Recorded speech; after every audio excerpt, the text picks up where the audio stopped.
Kisah ini berasal dari satu keluarga di pedesaan yang dulunya hidup rukun dan bahagia. Sang suami adalah seorang pekerja keras. Apapun dia kerjakan untuk memenuhi kebutuhan istri dan anak satu-satunya, yaitu Lasmi. Keluarga ini tinggal di rumah yang masih beralaskan tanah lantainya dan dindingnya terbuat dari bambu yang dianyam. Mungkin memang benar, rumah Lasmi tidak layak huni di kampung itu. Tetapi, karena istri dan anaknya tidak meminta lebih kepada sang suami, mereka bisa hidup damai walaupun dalam kesederhanaan. Hingga suatu hari, ketika Lasmi jatuh sakit, seluruh badannya tiba-tiba menggigil.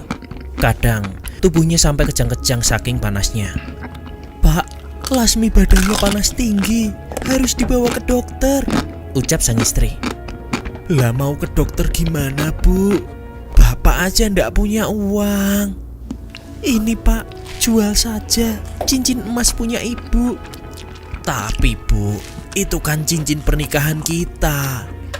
"Ibu ikhlas kok Pak, yang penting anak kita segera diobati. Jual saja cincinnya." "Baiklah Bu, Bapak akan jual.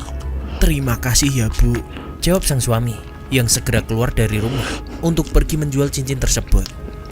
Selang beberapa waktu, si suami telah kembali dan membawa uang hasil penjualan cincin milik sang istri.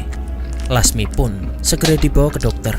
Tapi ketika sampai di sana, dokter menyarankan untuk segera dibawa ke rumah sakit. Karena saat tiba di tempat dokter itu, tubuh Lasmi kembali kejang-kejang. Mau tak mau, Lasmi pun dibawa ke rumah sakit. Walaupun hati kecil suami istri itu gundah gulana memikirkan bagaimana nanti akan membayar biaya pengobatannya. Setelah sampai di rumah sakit, Lasmi pun langsung ditangani oleh perawat dan dokter. Setelah dari ruang IGD, Lasmi pun dipindahkan ke ruang rawat inap. Kurang lebih 4 hari Lasmi dirawat di sana, hingga akhirnya Lasmi diperbolehkan pulang.